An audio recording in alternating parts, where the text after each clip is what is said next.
അപ്പൊ അളിയൻ കാര്യമൊന്നും അറിഞ്ഞില്ലേ? ഇല്ല. എന്നാൽ ഇനി ഞാനത് പറയാം, ആരും ഞെട്ടരുത്. എന്താണ് പറഞ്ഞത്? നമ്മൾ ആഗ്രഹിച്ച ആ സൂര്യ തേജസ്സായി നമ്മുടെ ഇളയ തലവതി വിജയണ്ണനെ കാണാൻ അടുത്തെത്തിക്കൊണ്ടിരിക്കുന്ന നനച്ച വണ്ടി നമുക്ക് ഏകദേശം കിട്ടാനുള്ള അടുത്തുള്ള വഴിയായി. കൊടുകൈ അറിഞ്ഞടാ, എല്ലാം ഞാൻ അറിഞ്ഞു. നീ ഭാഗ്യവാനാ. മനസ്സിൽ നന്മയുള്ളവരെ ദൈവം ഒരിക്കലും കൈവിടില്ല. ഹായ്, ഞാൻ ഉണ്ണിക്കടം മംഗളുടെ. ഇത് വിജയ് സാറ് തന്നാണ് ആപ്പിളും ബിസ്ക്കറ്റൊക്കെ. നമസ്കരിക്കുന്നു. എന്നെ അവിടുത്തെ ശിഷ്യനായി അംഗീകരിക്കണം. അപ്പോ നനച്ച വണ്ടി കിട്ടി ഉണ്ണിക്കടം മംഗളുടെ ഉമ്മ.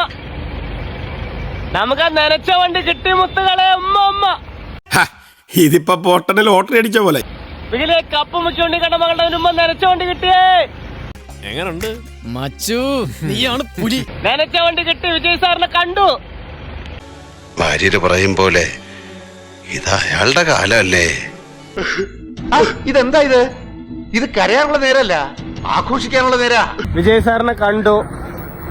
ലൊക്കേഷനിലാണ്, കോസ്റ്റ്യൂമിലായതുകൊണ്ട് ഫോട്ടോയും വീഡിയോ ഒന്നും മൊബൈലിൽ അവിടെ ലൊക്കേഷനിലേക്ക് ഫോണും ഒന്നും കൊണ്ടുപോകാൻ പറ്റില്ല. അവര് വീഡിയോ എടുത്തിട്ടുണ്ട്, ഫോട്ടോ ഉണ്ട്. മതി, അത് മതിയടേ. വിജയണ്ണൻ എന്നെ സെറ്റിന്ന് തോളിൽ കയറ്റിട്ടാണ് കൊണ്ടുവന്ന്, കേരളയിൽ കൊണ്ടുവന്ന് കുറെ നേരം സംസാരിച്ച്.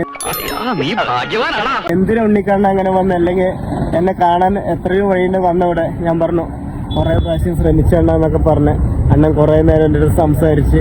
എല്ലാം എനിക്കൊരു സ്വപ്നം പോലെ തോന്നുക. ഇത് സ്വപ്നമല്ല, ഭാഗ്യമാണ്. ഇവന്റെ ഭാഗ്യമാണ്.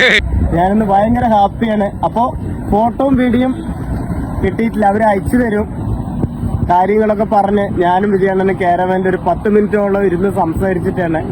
ഇപ്പൊ വിശ്വാസായില്ലേ? എന്നാലും എന്റെ പൊട്ട, നീ ഇതെങ്ങനെ? ഞാൻ ട്രൈ ചെയ്തിടാ, ട്രൈ. അപ്പോ എല്ലാവരും സപ്പോർട്ട് ചെയ്യാ. വികിലേക്ക് അപ്പു മുഖ്യം. നമുക്ക് നനച്ച വണ്ടി കിട്ടി. ഉണ്ണിക്കണ്ണൻ മകളുടെ ഹൃദയം നിറഞ്ഞുമ്മ. വിജയണ്ണൻ ദൈവമാണ്, ആ ദൈവത്തിന് നമ്മൾ കണ്ടു. എല്ലാവരും സപ്പോർട്ട് ചെയ്യാ. ഉമ്മ ഭയങ്കരമായ ആള്. വെറും ഭയങ്കരനല്ല, ഭയഭയങ്കരമായ ആളും.